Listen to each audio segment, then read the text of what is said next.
Hello YouTube, this is Morgan Airspeed Prime here with my next Boruto Manga chapter review. This one's going to be for chapter 77, which is called Time Drawing Near. And if you've read the chapter, you know that it's happening basically. If you've always been thinking about how on earth are we getting to that first chapter, that flash forward scene, well, here is a chapter where they seemingly gave us the start of the incident that will eventually get us to the time skip. It feels like they really have delivered here and they're going for it now. Because I didn't expect this. My predictions for this chapter was kind of that it would be more of the same as the previous chapter. We'd really focus on just everyone hanging out with Eida. We'd maybe tease Code maybe about to attack, and that's what we'd get. No, they went in a very different direction where it kind of surprised me, but they fully activated this is what turns Kawaki. This was what makes him want to go against Boruto, do what he does to Naruto, as we know from that flash forward, I guess. That's the only real connection I think you can make. They have started this big incident that I think will get us there, and it feels like we are now just a few chapters away from getting to that time skip. Now, I think we do still have a few chapters of dealing with the incidents now, in that I'd struggle to think that in just the remaining 2 chapters of this volume, because that's the situation that we're in. This is the second chapter of the volume that it will be reprinted in. So in just 2 more chapters, I struggle to think we'll accomplish enough to get us to the time skip. So I do feel it's probably the next 2 chapters to end that volume. And then it will be the next volume, grouping of 4 chapters. So in 6 chapters time, I think this is where we're going to do all the big stuff. And that's, I think, very, very exciting to think about. I can't imagine they go any further than that, now that they've done what they've done here. So I think the big thing to discuss as we go through this is definitely how well written has Kawaki's turn been. Because I felt like the sudden reveal that okay, his hatred is less on the karma and it's now actually more on the Ototsukis was it made sense, but are they going to have the writing chops to actually get that across in a big enough way to where I fully buy it? And in my mind they did. The final conversation at the end of this chapter I think is really good, and I think it makes for an interesting kind of villain motivation for Kawaki, and I'm fascinated to see what exactly he does next. So I think the best thing to do now, given that I've acknowledged here, very good chapter. It surprised me with how much happened, because you never really expect big stuff to happen in a 2 out of 4 chapter, the second one in a volume, and they did it. So let's get into this one. So yeah, Kawaki on the front cover makes sense. And then we get into straight away the confrontation here. Momoshiki basically, get out here. He hates the Otsutsuki, and we're seeing that here with how he handles Boruto. That he doesn't really seem to care too much that he's threatening effectively his brother here, Boruto. It's more on, I want to make sure I deal with whatever's inside of you, and the fact that most of you is Boruto doesn't really matter to me. And we see everyone watching on, including Sumire, who was there when Naruto and Kawaki had their kind of one-on-one about the whole Kawaki kills Boruto situation. You're not going to condemn me for killing Boruto, because of course Naruto didn't.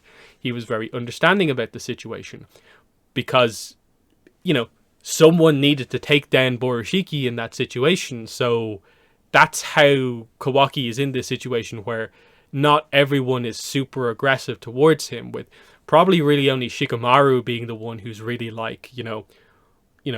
I'm not sure I fully read into everything Naruto is saying about this. And that makes sense because of what they do in the following page with Shikamaru. But anyway, Sumire and Sarada tried to calm him down, we're on a mission, no time for infighting. And this is where we see the first little bit of his philosophy of hating Otsutsuki really comes out. Stay out of this, Sarada. Otsutsuki don't care whether we're in the middle of something or not. And Shikamaru speaks up and is stand down, Kawaki, let go right now. And Kawaki just argues that Momoshiki's up to something. That's what my gut is telling me. And we sort of know Momoshiki is, or at least has seen that something is about to happen. But it seems like Momoshiki has seen what Kawaki does is about to happen.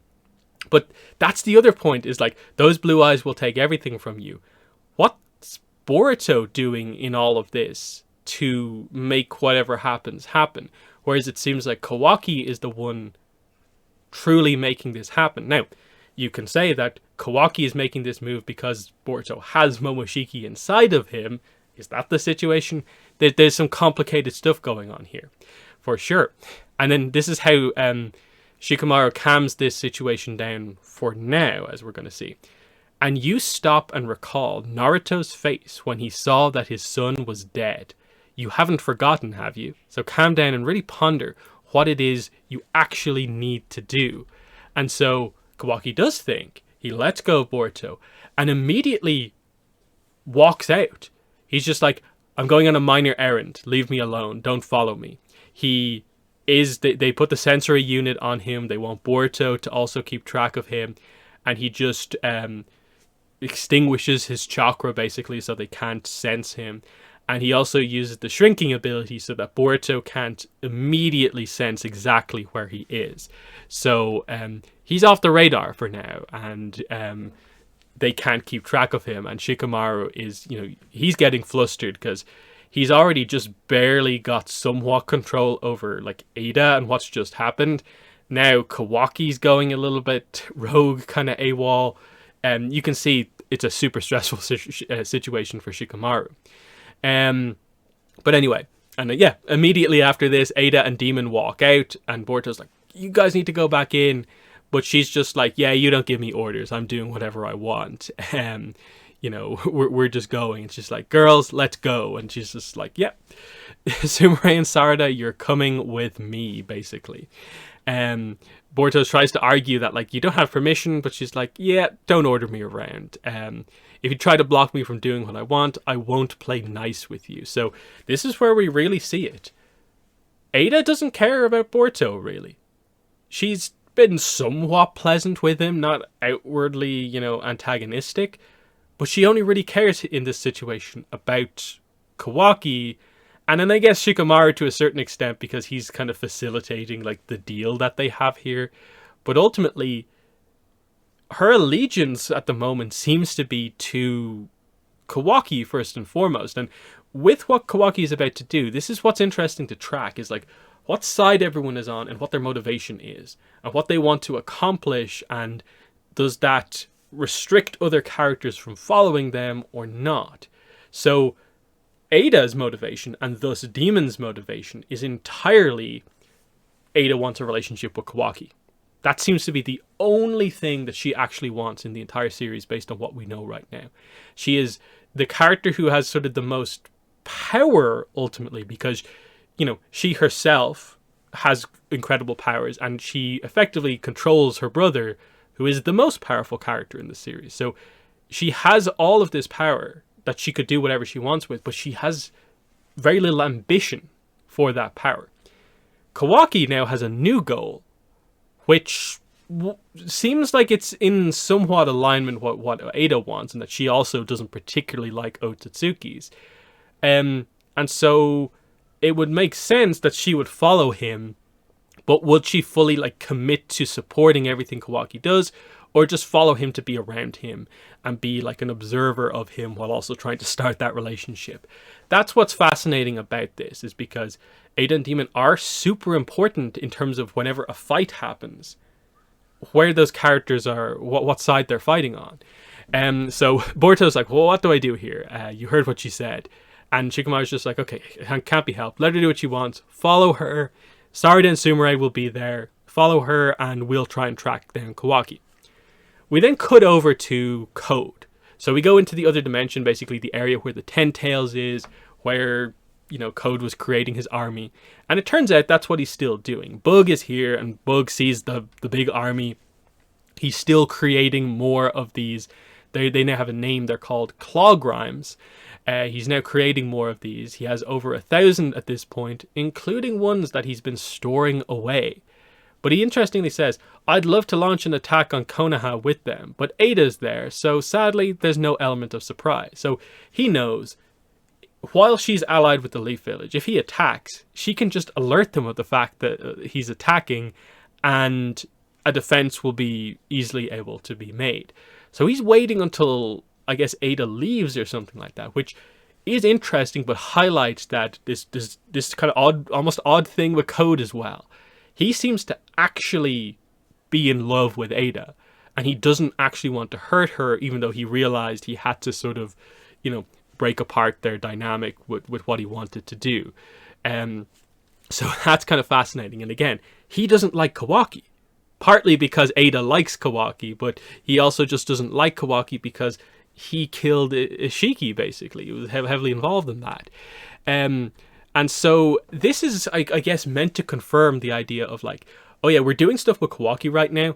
So for right now, don't super worry about Code like attacking at basically any point. Because that's not what we're doing just yet. We're doing this thing with Kawaki, and if that happens to lead basically Eida out of the village, like if Kawaki leaves and she and her brother go with him, then all of a sudden the village is open to attack, and all the key players, like all the power effectively in the Leaf Village is gone. That would leave Boruto and Sasuke as being two of the only like super powerful characters to defend against, like say Code for instance, in the level that he's at. And then we don't really know exactly how powerful the Clog Rhymes are at the moment. But again, we get the direct reference here. Eida is relaying the idea that, yeah, Code has 1,000 monsters split off from the Ten Tails. They're called Clog Rhymes. He's making more of them. And yeah, Code has a reason to attack the village. He hates Kawaki. He thinks, everything was stolen from him, including Ishiki and me. So he's planning to destroy everything Kawaki values. It's such an unjustified grudge. Total turn off. And Shikamaru realizes, okay, so the Leaf Village is on the chopping block here. That's not good. And we see that the context of this situation, this conversation, is that Eida's like trying on clothes in the in one of the stores, while she's having this really serious like strategic conversation with Shikamaru. And he's like, yeah, we'll cover all the stuff that you want to buy. Just go ahead. And then, again, it's noted that Sumire and Sarda are like, yeah, she really does look good and everything. So there's that. Demon, of course, is on Boruto's head. They just have like a bit of their usual back and forth of just like always arguing with each other. But Demon then gets into his whole thing where he's very focused on the concept of like people being weak and how strong he is. And he's like, you're weak. No redeeming qualities at all. And Boruto says, you're too strong, you freak. And Demon just says, everyone who we met at the station was a small fry too. Aren't there any decent fighters here in this village? And Boruto's like, well, wait till you meet my dad and Sasuke. And Demon just leaps off Boruto, runs outside because he senses something or other. And so outside, the person he sensed something from was Himawari, who's walking by the store that they're all in. And he's like, he goes up to her, grabs her by the shoulders, and it's like, you, who are you? And she's like, what?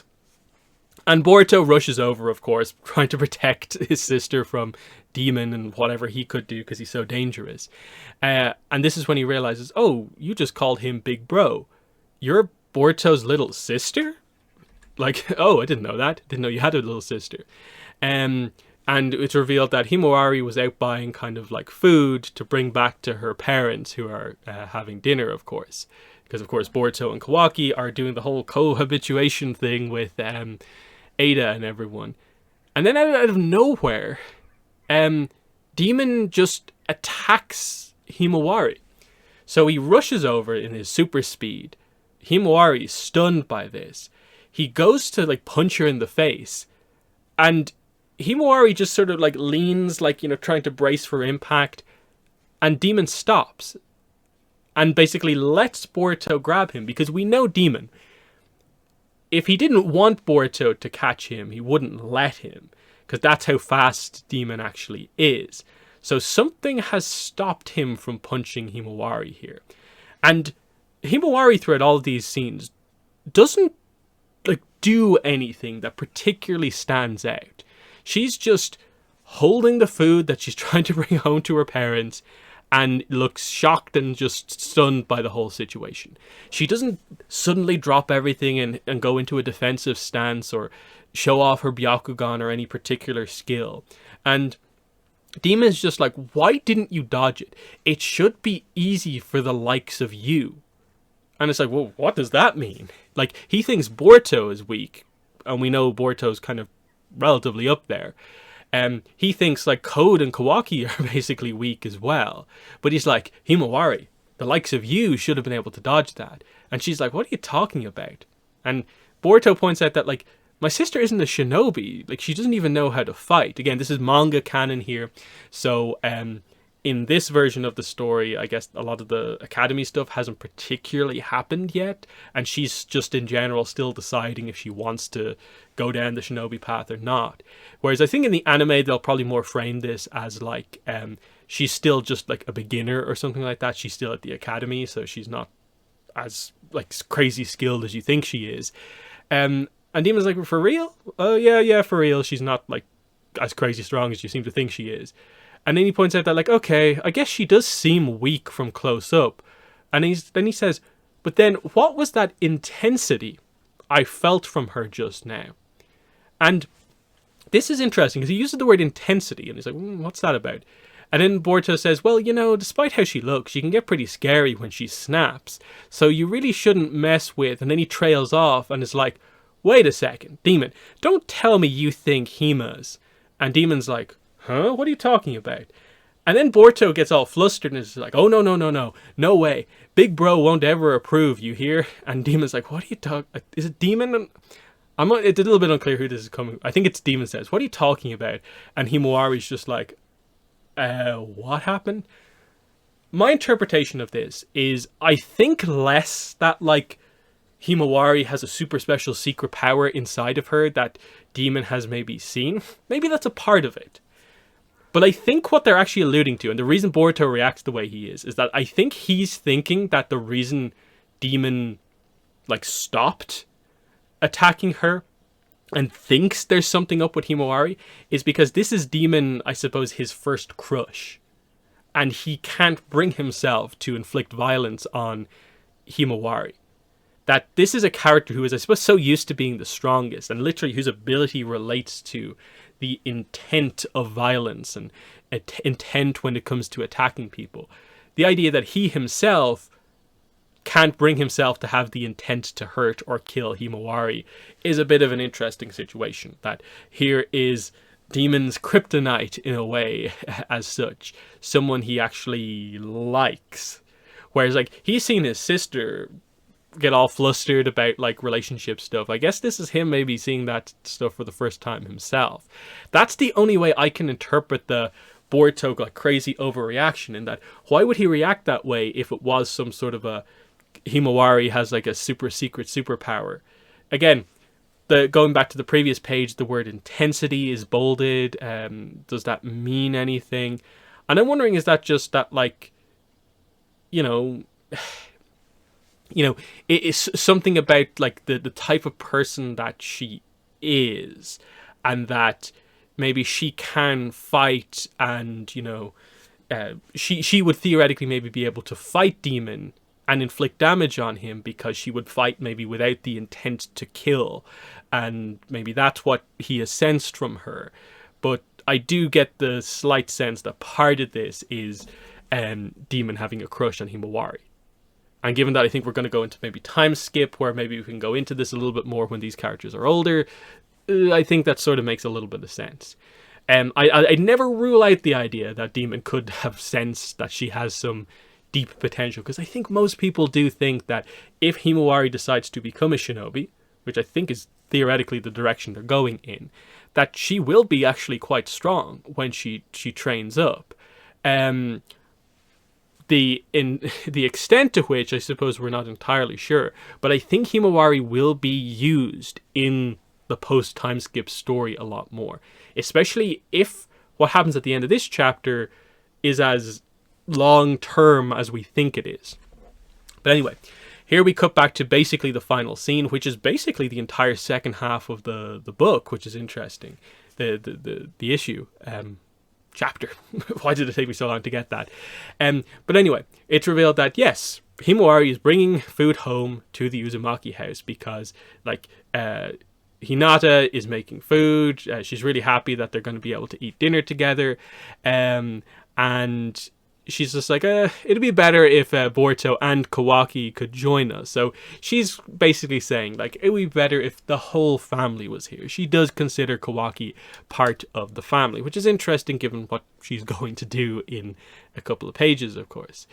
She does ask, how long will the cohabitation last? I'm not sure. It could be for a while. That's why they're not here. But then suddenly, Kawaki appears before Naruto. And it's like, sorry to be a pain. The lookouts are incompetent. I'm the only one here. Take a seat. I want to talk to you. Sit down. It won't take long. And then we get this fascinating... It's a back and forth in the sense that Naruto says stuff every so often. But for the most part, I think the focus of this is just on Kawaki's dialogue. So he sort of has a bit of a speech here explaining his current motivations, and then in relation to what Shikamaru said to him, what does he want to do in this situation? Remember what happened before when you killed Boruto. So he's coming here to properly explain himself to Naruto before he actually just goes ahead and does what he wants to do. And he says, I know I say this a lot, but I'm grateful to you, truly. You changed me. From a person who was just a vessel, I was a walking corpse who had no reason to live. You breathed life into me.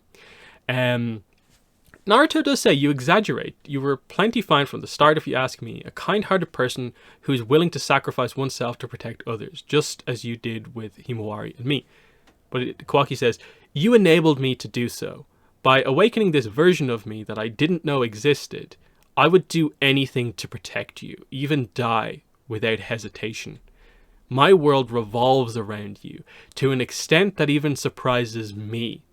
But this world we live in is full of crap, and generally, good people like you are those who die first.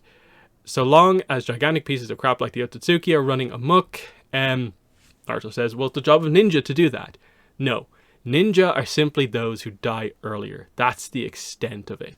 So there's still a little bit more, but there is, I think, the core of Kawaki's new philosophy, what he's trying to do, what he views as being, this is the way he should approach things, is that, yes, as we've known for quite a while, Naruto is the thing that he cares about the most in the entire world.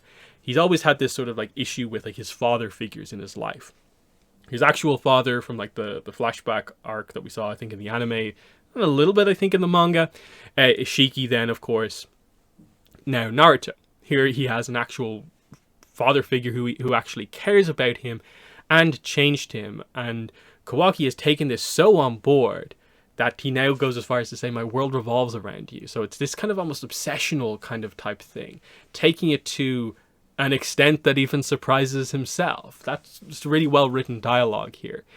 And he's basically saying that there are Otsutsuki out there. We know that now. We know there are more of them, and they can potentially become gods and stuff like that. And until they're dealt with,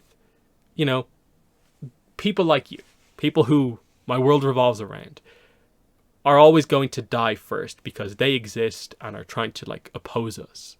And it's this is where you see that he's not doing all of this out of true villainous motivations, of course.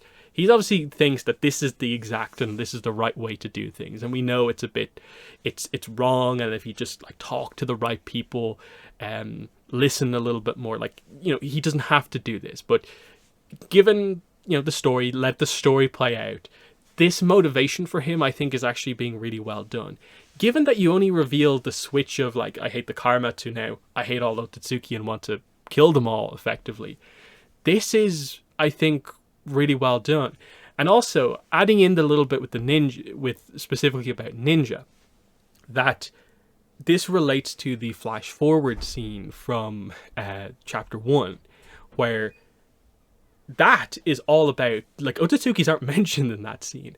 What's mentioned in that scene is specifically the idea of a shinobi. Like, Boruto returns and is just like, I am still a shinobi. And Kawaki is like, the age of the shinobi is over. And here he is saying that, in his mind, against Otsutsuki, shinobi are just people who basically sacrifice themselves and die early. That in his mind, what he's also learned from Otsutsuki is that the only way to, like, defeat them is to use their own powers against them. And that's why he, like, diminishes the ninja. Which is why it's significant that Boruto is going to be basically an Otsutsuki who fully commits to being a ninja, versus Kawaki, who has, I suppose, basically has the potential to also become a ninja if he wants, but has separated the two concepts very, very heavily. So he's going to effectively be an Otsutsuki who kills all other Otsutsuki to make the world a better place. Regardless of what sacrifices he needs to make along the way, he'll do anything to make that happen. All in the name of protecting Naruto.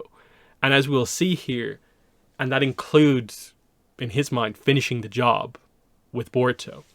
So let's go through the rest of this.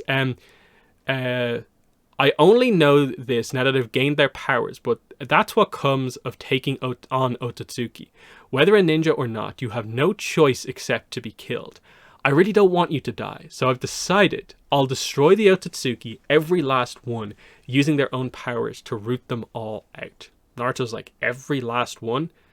And Kawaki says, I came here to follow proper procedure, because I shouldn't do this without telling you. And Naruto's a little bit like, what do you mean by that? So this is where they focus on Hinata, and she's like, wait, do you mean Kawaki? And he's like, yeah. Do you know what my first thought was when I found out Boruto was alive? That I'd failed to take him down. Hinata starts to cry. I even felt a sort of guilt over having messed up. It actually surprised me. But this time I swear, and then, boom. Hinata smacks Kawaki across the face. And this is a hugely emotional moment. In that, in Boruto, Naruto, this franchise that has all these crazy abilities, and now we're introducing gods and stuff like that, just Hinata slapping Kawaki has such impact to it because of this kind of new sort of like found family dynamic for Kawaki, where she fully does consider him basically a son as well. And especially coming from Hinata, who will only occasionally have these big moments where she'll kind of have these like emotional kind of outburst type scenes. This is huge coming from her, that like, you know, how dare you basically imply that, like, you know, Boruto, you know, just needs to be finished off just because he has an Otsutsuki inside of him. And just the things that he said there, just like, when I was put in this situation where I was basically going to like forced to kill my brother to stop him from rampaging with Momoshiki against the village, that because that's the whole thing. It's like, the reason he's not vilified by everyone is because no one really has the answer to like what would have happened if Kawaki like didn't do that. That's the only reason he got away with it. But Kawaki, in terms of finding out that Boruto survived that, everyone else is celebrating it like it's a miracle that Boruto survived. Kawaki reveals that his true thoughts about Boruto still being alive are that, oh, that meant I failed. That meant that there's still an Otsutsuki inside of him. I messed up.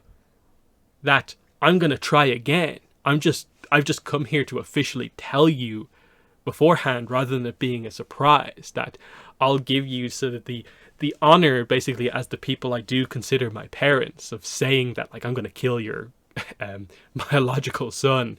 And it's this dark turn for the character. And this is where, like, again, Hinata says, you know, you're insane. No decent human being would think that way. And Kawaki's response to this is, it sure might seem like that to you. Then again, you're right. Only a crazy person could kill their brother. And again, Hinata is in full-on tears.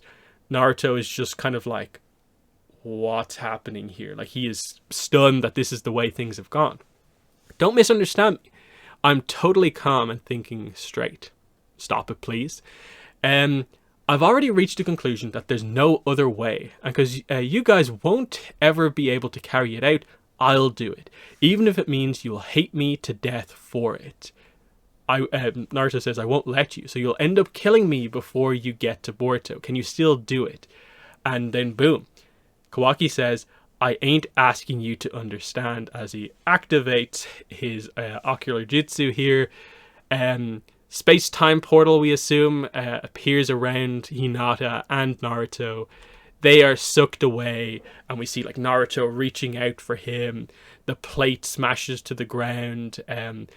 The other thing that smashes to the ground is the family picture that is basically it's everyone except Kawaki, and I think that's sort of like symbolic of like, you know, the biological family broken apart here by the new member of the family, Kawaki here. And it's just like, once it's all done, you're welcome to kill me. So just wait until then, Lord Seventh. And this is huge because this seems to be the moment that again was referred to seemingly in that flash forward in chapter 1 of this is wherever Kawaki sent Naruto. It's just we didn't know that Hinata was sent there as well. And I think this makes sense because it feels like Kawaki is about to isolate himself from everyone else. And it makes sense. I don't think it makes a lot of sense for Naruto to apparently come back from this and then be sent somewhere else at a later point. Because I think we've already kind of teased that a few times with regards to Naruto being captured earlier on in the story. Is this it? No. This, I think, has to be it. So this means that like Naruto and potentially Hinata are gone out of the story potentially from now until after the chapter 1 flash forward when we get to it, and we assume Boruto somehow manages to save them at some point. That's the big crazy thing, is like we've finally done one of those things. We're finally getting towards that. After so long of everyone speculating, the time skip's coming soon, the time skip's coming soon. It feels like we're finally now, we've started that kind of countdown timer of chapters until we get to that scene. That's huge, and I think this has been needed in Boruto for quite a while. That we actually have some pretty cool stuff going on right now, that we'll use these couple of chapters coming up. I'm assuming it'll be either the next 2 or the next 2 plus the volume afterwards, so 6 chapters. I can't see them going any further than that. I think that's enough time to do whatever you need to do with Kawaki like straight after this, and then a little bit with Code and whatever's going to happen there. It's really interesting. So I suppose the final thing is just, okay, so what kind of immediately is going to happen next? He sent Naruto and Hinata away. He's now going to walk out of here. He's done everything else he needs to do. So theoretically, he should be going back to Boruto to take Boruto out. That because it seems like the only thing that Shikamaru stopped him from doing was basically killing Boruto before he had sort of, you know, said his piece to Naruto about it. That's what that whole scene was really about. So he should be going after Boruto next. So there's a fight. And I think once he does that in front of other people and people realize what side Kawaki has taken, this is going to be all about, I think, what other characters react to this. Because Kawaki basically going rogue, quote unquote, is going to affect how so many other characters do things. Most notably Eida and Daemon. So Daemon will follow whatever Eida does. And if Kawaki's doing stuff that goes against the village, Eida's going to do that as well. That's the fact of it, I think. She'll follow him. Now, it's interesting because she is still ultimately going to have the power in that situation because Daemon can beat Kawaki, but she doesn't have much ambition. So she probably will roughly go ahead with Kawaki's plan because she also doesn't like Otsutsuki. But then there's also Amado. Theoretically, he can switch Amado's side as well because he just has to say that, like, okay, I'm leaving the village. If you want your daughter back, come with me. Don't work against me, and I will, you know, resurrect your daughter. We'll work together to make that happen, supporting me. The question is going to be about, does Kawaki want to form a team to hunt down Otsutsukis, or is this something he really just wants to do on his own? And maybe Eida will just tag along behind him and never be truly like a team. that's one of the kind of key points here about like how much of a team player is Kawaki going to be if people want to join him. Then we get into like, we seem to know as like a direct, this will happen very, very soon. The Momoshiki future visions about like those blue eyes will take everything from you seem to suggest either, and I think it's still theoretically possible that either way could be the thing, where the people from the village are pursuing Kawaki as the quote-unquote traitor, like we can't believe you've done this, or they're pursuing Boruto. Now, how does the Boruto situation come about? How does everyone turn against Boruto? And I think this is where we get into the idea of one of the big mysteries left over from the last chapter is Momoshiki has apparently identified what Eida's charming power actually is, having previously not recognized it before. And I mentioned this in my speculation ahead of this. What if the idea with that ability is that it is active by default, and it works as like a charming love kind of based ability? What if the core ability is actually like mind control? And if she chooses to use and focus that ability herself, she can basically control people around her. Then all of a sudden Kawaki has the entire village working against him, and everyone is pursuing Boruto. And that would be kind of the only really real way to make that situation happen, where Boruto is on the run from everyone else basically. And that would set up a situation where like I guess someone comes in, somehow manages to save him. And I'm guessing that's maybe where like the Sasuke stuff comes in, because I think people are expecting something big will happen with Sasuke as well, because we have to go back to that Boruto is Sasuke is Boruto's master. Do something there. There's been a sense where I think we're almost building up to like Sasuke sacrificing himself for Boruto, and is this how Boruto sort of escapes to make the time skip happen? But then if Sasuke dies, who trains Boruto over the time skip?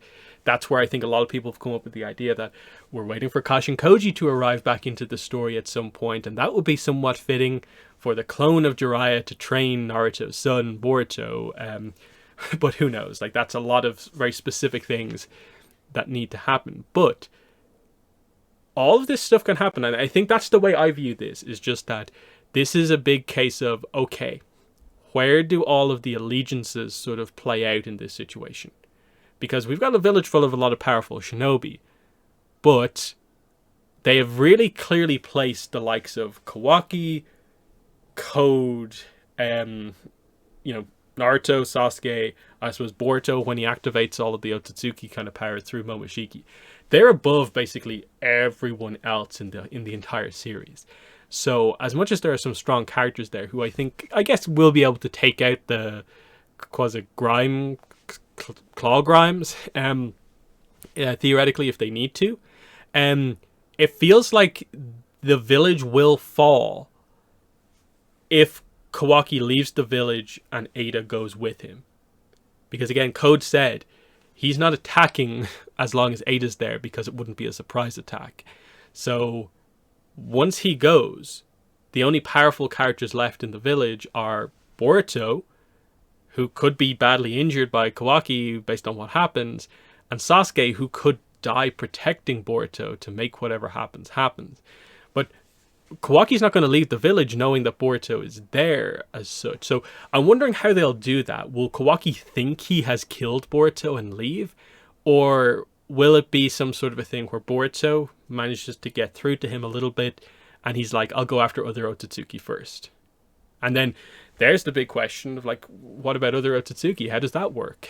Because right now, the only Otsutsuki in the story are like technically Boruto and Kawaki, who aren't even like, as such full proper like members of the Otsutsuki clan as such. But we know there are others out there. We know Code's plan is to become an Otsutsuki, and then does that happen? Does he go after Code because Code wants to become an Otsutsuki? There's so many different situations in terms of how this plays out. Like does Code just get like annihilated when he tries to move? Because it feels like the whole Ten Tails thing and a chakra fruit and what Code's plan is has to be brought up at some point. I'm guessing if Code does get taken out, an unattended Ten Tails and then a planet that hasn't been harvested as such yet is going to draw the attention of other Otsutsuki members. And at this stage in the story, I think enough Otsutsuki have come to the planet that it would probably draw the attention of the higher-ups. And I think that's maybe what the direction we're heading in is to introduce the heads of the clan type thing, and get into more of the crazy abilities based on the god Otsutsuki, and explain some of that stuff. And then, like, there's lots of other stuff. Like I said, I only just touched on Amado for like a second, but they set that up for a reason, and now it doesn't seem to be a thing. And then, well, let's not forget, doesn't Amado have a shutdown code for Kawaki? I forget, is that confirmed, or is that just like we speculate that likely is the case? I'd have to check that one up, but that theoretically is a thing as well, so he's going to have to deal with Amado to make that happen. There's a lot that still needs to happen, but we're getting somewhere, and I really, really like this chapter. The amount of speculation coming out of this one about the direction they're going in, they finally seem like they know what they want to do, and they have their pathway to get to those big moments. Whereas I think a bunch of chapters ago, it felt like, I don't know, I don't think the writers even know the full direction. Now they do. So in the comments, let me know what your thoughts are on this chapter of Boruto, chapter 77. What were your thoughts on it? Were you surprised by how big they went with this one as a second of 4 in a volume? What are your thoughts on what I had to say as well? But that's been the video. Thanks for watching, and bye.